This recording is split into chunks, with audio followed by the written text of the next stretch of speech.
विष्णु जी ने बताया, जिनके पुत्र नहीं है, केवल कन्या संतान है, उनका क्या होगा। जय श्री कृष्णा। राधे राधे। क्षीर सागर के अनंत विस्तार में शेष शैया पर विराजमान भगवान लक्ष्मीपति नारायण के दिव्य आभा मंडल से समस्त ब्रह्मांड अवलोकित हो रहा था। भगवान के चरणों के निकट बनीता पुत्र पक्षीराज गरुड़ अंतत बनीत भाव से परवत होकर एकाग्र चित खड़े थे। उनके मन में संसार के कल्याण हेतु एक गहन जिज्ञासा उत्पन्न हुई थी। गरुड़ के नेत्रों में करुणा और शास्त्र सम्मत शंखा का मिश्रण था। पक्षीराज गरुड़ ने अत्यंत गंभीर स्वर में प्रश्न किया, हे जगन्नाथ, हे अखिल ब्रह्मांड के स्वामी और सृष्टि के पालन करता, आपके चरणों में मेरा कोटि कोटि नमन है। प्रभु, आपने मुझे जमलोक के मार्ग, प्रेत जोनी और उदार के अनेक रहस्यों से अवगत कराया है, किंतु आज मेरे मानस में एक ऐसी शंका उदित हुई है जो मृत्युलोक के कोटि कोटि मनुष्य के भाग्य और धर्म से जुड़ी है। हे माधव, इस संसार में ऐसे मनुष्य या राजा जिनके कोई पुत्र नहीं होते और जिन्हें केवल कन्या संतान ही प्राप्त होती है, उनका पितृलोक में क्या स्थान होता है। क्या वह श्राद्ध, तर्पण और पिंडदान के पुण्य से वंचित रह जाते हैं। समाज में पुत्र को ही पूर्णम नरक से तारने वाला माना गया है, तो केवल पुत्रियों वाले माता पिता का वंश और मोक्ष नष्ट हो जाता है। क्या वह धर्म की मुख्य द्वारा से वशकृत है। कृपा कर इस अज्ञान के तिमिर को नष्ट करे। भगवान विष्णु ने मंद हास के साथ गरुड़ की ओर देखा। उनकी वाणी में मेघों जैसी गंभीरता और अमृत जैसी शीतलता थी।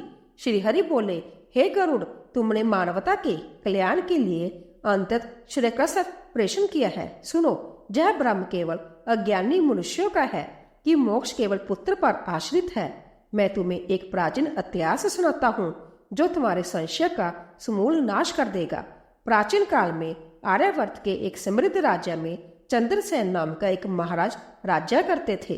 चंद्रसेन केवल पराक्रमी ही नहीं, अपितु शास्त्र मर्यादा के पालन में अद्वितीय थे। उनके शासन में प्रजा सुखी थी, विद्वानों का सत्कार होता था और नित्य अग्निहोत्र की गंध से दसों दिशाएं पवित्र रहती थी। राजा चंद्रसेन के हृदय में केवल एक ही शल्य था, संतान का अभाव। वर्षों बीत गए। रानी सुलक्षणा और राजा ने अनगिनत व्रत किए।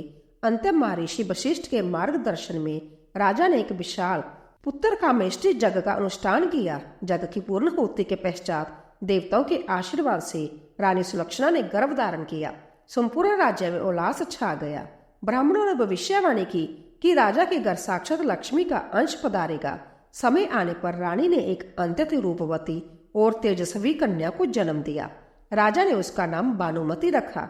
कुछ समय पश्चात एक और कन्या का जन्म हुआ जिसका नाम वेदवती रखा गया।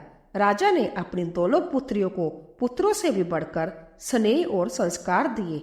उन्हें वेदों का ज्ञान, शास्त्र संचालन और राजधर्म की शिक्षा दी गई। जैसे जैसे राजकुमारियां बड़ी हुई, राज्य के कुछ संकुचित विचारधारा वाले ब्राह्मणों और सामंतों ने राजा के समक्ष कानाफूसी आरंभ कर दी। एक दिन राजसभा में एक वयोवृद्ध पंडित ने खड़े होकर कहा, महाराज, आप धर्म के ज्ञाता हैं, फिर भी यह कैसा प्रमाद। आपके बाद इस सिंहासन का उत्तराधिकारी कौन होगा।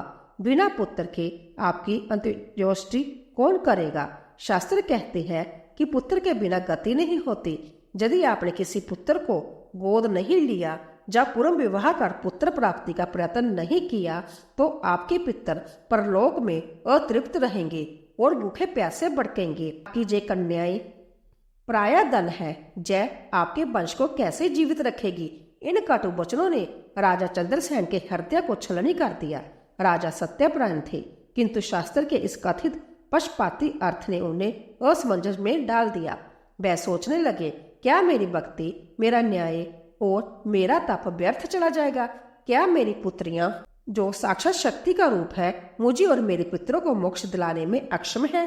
राजा चंद्रसेन एकांत में जाकर अपने कुल देवता का ध्यान करने लगे। उनकी आंखों से अश्रु बह रहे थे। वह अपनी पुत्रियों के प्रति समाज के इस दृष्टिकोण से व्यथित थे। क्या वास्तव में कन्या संतान मोक्ष का द्वार नहीं खोल सकती।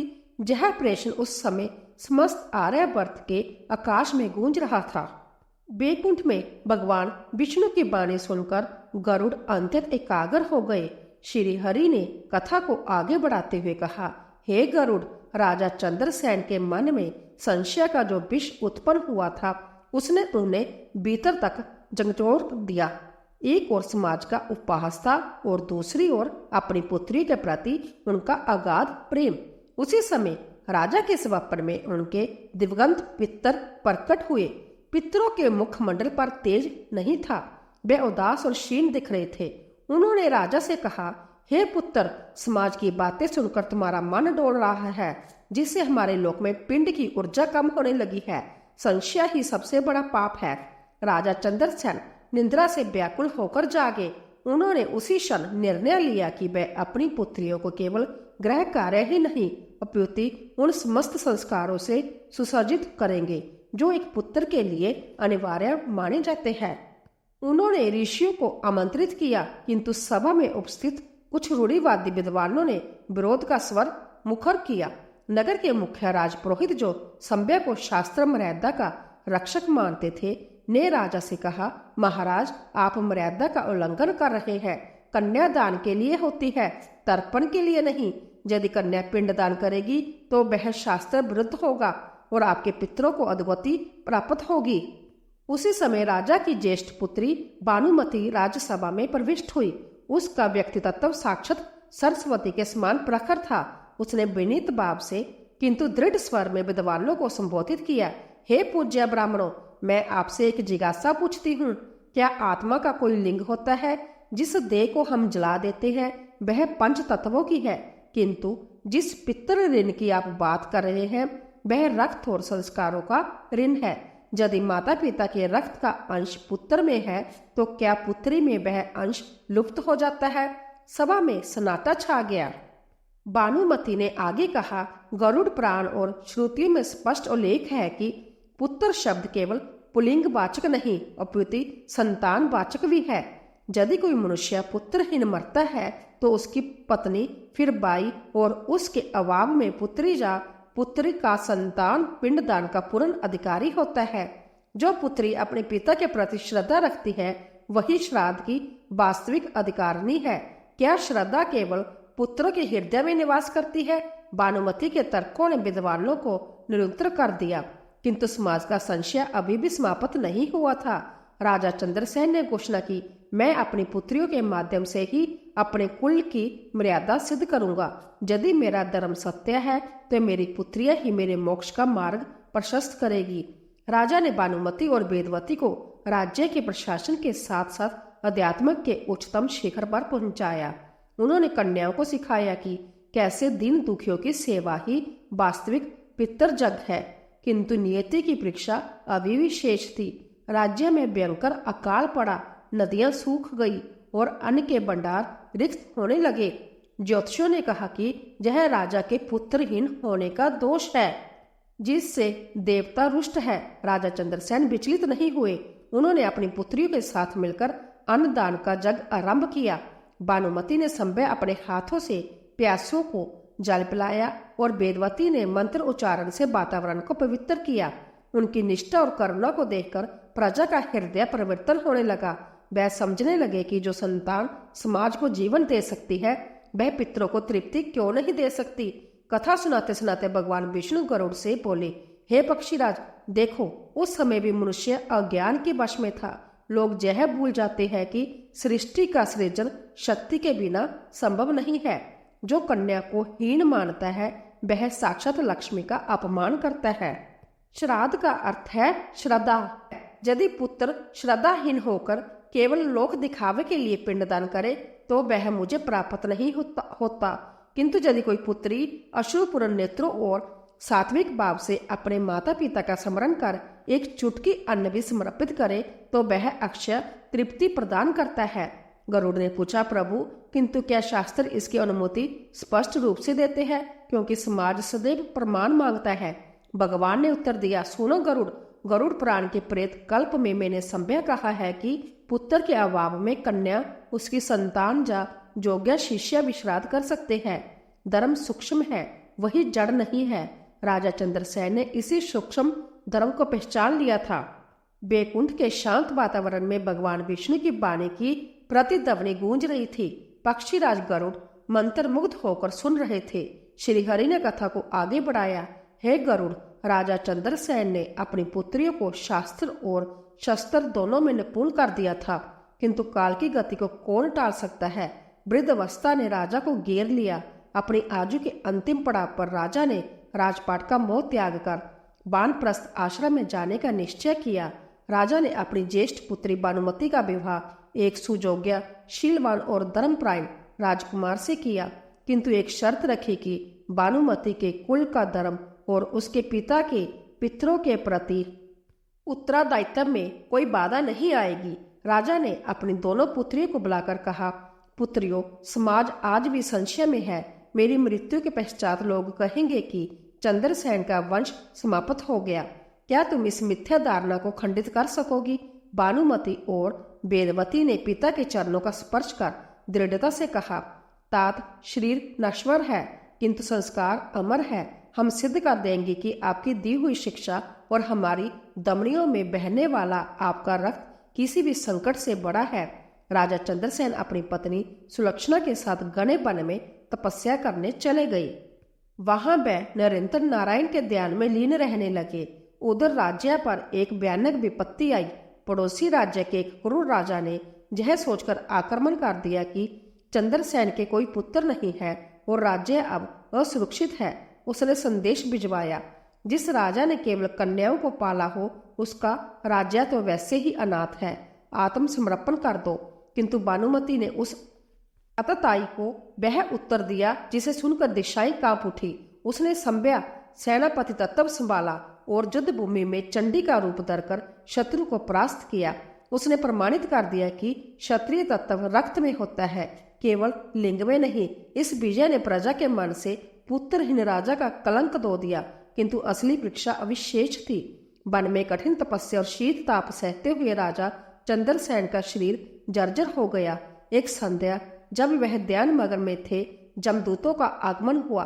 राजा ने मुस्कुराकर प्राण त्याग दिए। रानी सुलक्षणा ने भी सती तत्व धर्म का पालन करते हुए पति के साथ ही देह त्याग दी। जैसे ही राजा चंद्रसेन की मृत्यु का समाचार राज्य में पहुंचा, शोक की लहर दौड़ गई। साथ ही फिर से वही कुत्सित चर्चाएं शुरू हो गई। शमशान घाट पर ब्राह्मणों और मंत्रियों की सभा जुटी। प्रश्न उठा कि मुख अग्नि कौन देगा और पिंडदान कौन करेगा। शास्त्रीय रूढ़ियों के समर्थकों ने कहा, राजा का कोई पुत्र नहीं है, इसीलिए किसी दूर के संबंधी या पुरोहित को यह कार्य करना चाहिए। कन्याओं को अग्नि देने का अधिकार नहीं है। उसी समय भानुमति और वेदवती वहां पहुंची। उनके हाथों में कुश और गंगा जल था। भानुमति ने ऊंचे स्वर में कहा, रुकिए, शास्त्र जड़ नहीं है, चेतना होते हैं। गरुड़ पुराण के अनुसार यदि कोई मनुष्य निसंतान मरे तो उसकी पत्नी और पत्नी के अभाव में उसकी कन्या और कन्या का पुत्र पूर्णतः अधिकारी है। क्या आप मेरे पिता की आत्मा को तृप्त करना चाहते हैं या केवल अपनी मान्यताओं को? क्या मेरी रगों में मेरे पिता का अंश नहीं है? यदि मैं उनके वैभव की अधिकारिणी हूँ तो उनके कष्ट और उनके मोक्ष के मार्ग को प्रशस्त करने का दायित्व भी मेरा ही है। वहां उपस्थित सभी विद्वान स्तब्ध रह गए। भानुमति की आंखों में पिता के प्रति जो अगाध श्रद्धा थी, उसने शास्त्र के उन गूढ़ रहस्यों को जीवित कर दिया जो केवल प्रेम और सत्य से ही समझे जा सकते थे। भगवान विष्णु ने गरुड़ की ओर देखते हुए कहा, हे गरुड़, जब भानुमति ने कुश हाथ में लिया तो स्वर्ग और पितरलोक में हलचल मच गई। देवता आकाश से देख रहे थे। इंद्र, वरुण और जमराज जय देखना चाहते थे कि क्या एक कन्या के हाथों दिया गया पिंड पितरों को स्वीकार होगा। उधर जमलोक के मार्ग में राजा चंद्रसेन की आत्मा खड़ी थी। जमदूतों ने उन्हें रोक रखा था। वे बोले, राजन, प्रतीक्षा करो। यदि नीचे से तुम्हारे नाम का तर्पण सही विधि और भाव से हुआ तभी तुम्हारे लिए उदर्व लोक के द्वार खुलेंगे। पक्षीराज गरुड़ ने उत्सुकता से पूछा, हे प्रभु, फिर क्या हुआ? क्या भानुमति ने वह अनुष्ठान पूर्ण किया और क्या पितरों ने उसे स्वीकार किया? भगवान श्री हरि मंद मंद मुस्कुराए और बोले, वही तो इस कथा का सार है गरुड़, जो अब तुम सुनोगे। वह संसार के हर उस मनुष्य के लिए मार्गदर्शक होगा जो कन्या संतान को हीन समझता है। भगवान विष्णु ने गरुड़ की जिज्ञासा को शांत करते हुए कथा को उस बिंदु से आगे बढ़ाया जहां श्रद्धा और शास्त्र का संगम हो रहा था। श्री हरि बोले, हे गरुड़, शमशान के उस तप्त भूमि पर जहां राजा चंद्रसेन का पार्थिव शरीर पंच तत्वों में विलीन होने हेतु तत्पर था, वहां एक अपूर्व दृश्य उपस्थित हुआ। भानुमति ने अपने केशों को बांधा, श्वेत वस्त्र धारण किए और हाथ में पवित्र कुश लेकर वेद मंत्रों का उच्चारण आरंभ किया। वहां उपस्थित जन समूह और विद्वान संशय में थे। तभी भानुमति ने गरुड़ पुराण के उस शाश्वत सत्य को उद्धत किया जो सुकुचित बुद्धि वाले लोग भूल चुके थे। उसने कहा, आत्मा न नर है न नारी, पिता का अंश पुत्री में भी उतना ही है जितना पुत्र में। यदि पुत्र कुमार्गी हो तो वह कुल को नरक में ले जाता है, किंतु यदि पुत्री धर्मपरायण हो तो वह कुल के 7 पीढ़ियों को तार देती है। हे पितरगण, यदि मेरी भक्ति निष्काम है और मेरे पिता ने मुझे धर्म के संस्कार दिए हैं तो आप इस पिंड को स्वीकार करें। जैसे ही भानुमति ने मंत्रोच्चारण के साथ प्रथम पिंड पृथ्वी पर रखा और जल की धारा छोड़ी, आकाश मंडल में एक दिव्य प्रकाश छा गया। अचानक बाजू का वेग तीव्र हो गया और वहां उपस्थित सभी लोगों को एक अवैधिक सुगंध का अनुभव हुआ। अदृश्य लोक से राजा चंद्रसेन के पितरों की वाणी सुनाई दी। वह प्रेत जोड़ने के कष्टों से मुक्त होकर दिव्य रूप धारण कर रहे थे। आकाशवाणी हुई, धन्य है वह पिता जिसने ऐसी पुत्री को जन्म दिया। हे पुत्री भानुमति, तुम्हारे द्वारा दिए गए इस पिंड ने हमें वह तृप्ति प्रदान की है जो सहस्रों अयोग्य पुत्रों के दान से भी प्राप्त नहीं होती। शास्त्र सत्य है, श्रद्धया इंदम श्राद्धम, अर्थात जो श्रद्धा से किया जाए वही श्राद्ध है। तुमने पितर ऋण को केवल पुत्र का एकाधिकार मान लेने वाले अज्ञानियों की आंखें खोल दी है।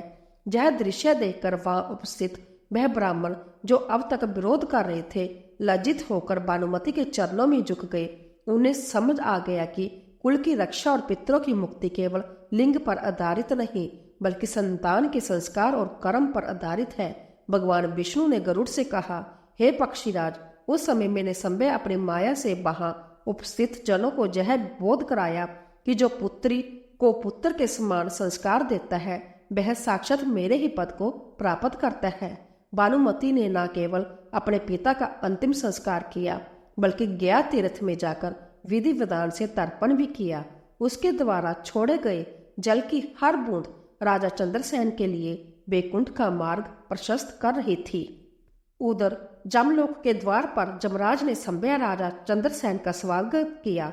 जमराज ने कहा, हे राजन, आपके पुत्र न होने का शोक व्यर्थ था। आपकी पुत्रियों ने अपने धर्म बल से आपके पितर ऋण को पूर्णतः चुका दिया है। आपकी वंशवेल अब आपकी पुत्रियों के माध्यम से और अधिक प्लवित होगी, क्योंकि वह केवल शरीर नहीं बल्कि आपके धर्म की उत्तराधिकारिणी है। भगवान विष्णु ने गरुड़ को समझाया, पुत्र का अर्थ है वह जो पू नामक नरक से बचाए। यदि पुत्री अपने ज्ञान, आचरण और श्रद्धा से माता पिता को सदगति दिलाती है तो शास्त्र स्वमत वह पुत्र के ही समान है। जो मनुष्य पुत्री का तिरस्कार करता है या उसे पिंडदान के अयोग्य मानता है वह वास्तव में पितरों के प्रति अपराध करता है। गरुड़ ने भावुक होकर पूछा, प्रभु, क्या इस कथा का संदेश आने वाले कलयुग के मनुष्य तक पहुंचेगा? क्योंकि वहां तो लोग कन्या को बोझ मानकर उसका त्याग कर देंगे। श्री हरि ने गंभीर स्वर में कहा, हे गरुड़, कलयुग में जो इस कथा का श्रवण करेगा और पुत्र पुत्री में भेद मिटाकर कन्या का सम्मान करेगा उसे गया श्राद्ध के समान पुण्य प्राप्त होगा। किंतु कथा अभी समाप्त नहीं हुई है। इस धर्म जग का अंतिम परिणाम अभी शेष है। भगवान विष्णु की अमृतमयी वाणी ने पक्षीराज गरुड़ के हृदय के समस्त संशय को धो दिया था। श्री हरि ने कथा के अंतिम चरण का वर्णन करते हुए कहा, हे गरुड़, जब भानुमति और वेदवती ने पितर जग संपन्न किया तब उस धर्मनिष्ठ राजा चंद्रसेन की आत्मा जमलोक के द्वारों को पार कर दिव्य विमान में आरूढ़ होकर मेरे ही लोक बैकुंठ की ओर प्रस्थान करने लगी। मार्ग में संभया, इंद्र और मर्दगणों ने उन पर पुष्प वर्षा की। पितरलोक में राजा चंद्रसेन के पूर्वज जो वर्षों से एक पुत्र की प्रतीक्षा में थे अब पूर्णतः तृप्त होकर ज्योति पुंज में विलीन हो गई। उन्होंने जाते जाते आशीर्वाद दिया, जिस कुल में भानुमति जैसी पुत्री जन्म ले वह कुल नरकगामी कभी नहीं हो सकता। पुत्रियां केवल वंश की शोभा नहीं बल्कि वंश की मुक्ति का द्वार है। जब राजा चंद्रसेन बैकुंठ के द्वार पर पहुंचे तो संभय ने उनका स्वागत किया। राजा ने विनीत भाव से प्रश्न किया, हे प्रभु, संसार में तो यही कहा जाता है कि बिना पुत्र के मोक्ष संभव नहीं, फिर मुझ पर यह कृपा क्यों? तब मैंने उनसे कहा, हे राजन, पुत्र और पुत्री के भेद का आवरण केवल देह तक सीमित है।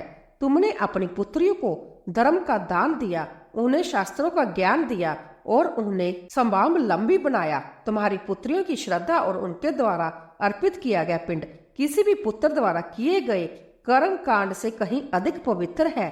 जो माता पिता पुत्री को पुत्रवत पालते हैं उनका स्थान मेरे हृदय में सुरक्षित रहता है। राजा चंद्रसेन ने जाना कि धर्म की सूक्ष्म गति केवल प्रेम और न्याय पर टिकी है। वह दिव्य शरीर धारण कर मेरे ही धाम में शाश्वत निवास प्राप्त कर चुके हैं। भगवान विष्णु ने गरुड़ की ओर गंभीर दृष्टि से देखते हुए कहा, हे पक्षीराज, गरुड़ पुराण का यह परम रहस्य सदा स्मरण रखना। जो मनुष्य कन्या संतान का अपमान करता है उसे लक्ष्मी और सरस्वती दोनों त्याग देती है। जो पुत्री को शिक्षा और संस्कार से वंचित रखता है उसके पितर कभी तृप्त नहीं होते। पुत्री साक्षात शक्ति का अंश है। यदि वह विवाह के पश्चात भी अपने माता पिता के प्रति श्रद्धा रखती है तो उसका अधिकार शास्त्र समस्त है। कलयुग में जो इस सत्य को स्वीकार करेगा वह संसार के समस्त सुखों को भोगकर अंत्य में मोक्ष प्राप्त करेगा। भगवान ने आगे कहा है, धर्म का आधार वंश नहीं कर्म है। जिस घर में कन्या का रुदन होता है वहां देवता वास नहीं करते। जो पितर पक्ष में अपनी पुत्रियों का सम्मान करता है उसके पितर सदैव प्रसन्न रहते हैं। भगवान श्री हरि के मुख से यह ज्ञान प्राप्त कर पक्षीराज गरुड़ अत्यंत विस्मित और गदगद हो गए। उनकी शंका का पूर्णतः समाधान हो चुका था। गरुड़ ने भगवान के चरणों में साष्टांग प्रणाम किया और बोले, हे देवादिदेव, आज मेरी बुद्धि धन्य हुई। आपने आज उस महान भ्रम का निवारण कर दिया जिसने मानवता को जुगों से जकड़ा हुआ था। अब मैं समझ गया हूँ कि श्रद्धा का कोई लिंग नहीं होता और पुत्री भी उतनी ही पुण्यदायिनी है जितना कि पुत्र। आपकी यह कथा आने वाली पीढ़ियों के लिए प्रकाश स्तंभ बनेगी। बैकुंठ लोक में शंखनाद हुआ और चारों ओर नारायण नारायण की गूंज सुनाई देने लगी। गरुड़ ने भगवान की आज्ञा पाकर इस दिव्य ज्ञान को संसार में प्रसारित करने के लिए पंख फैलाए और नीले आकाश में उड़ चले। प्रिय श्रोताओं, यह पुरानी कथा हमें यह सिखाती है कि पुत्र और पुत्री में भेद करना केवल अज्ञान है। शास्त्र कहते हैं कि संतान का धर्म और संस्कार ही माता पिता के मोक्ष का कारण बनते हैं। कन्या संतान साक्षात मंगल का प्रतीक है। इति गरुड़ पुराण अंत ग्रंथ कन्या महिमा कथा संपूर्ण।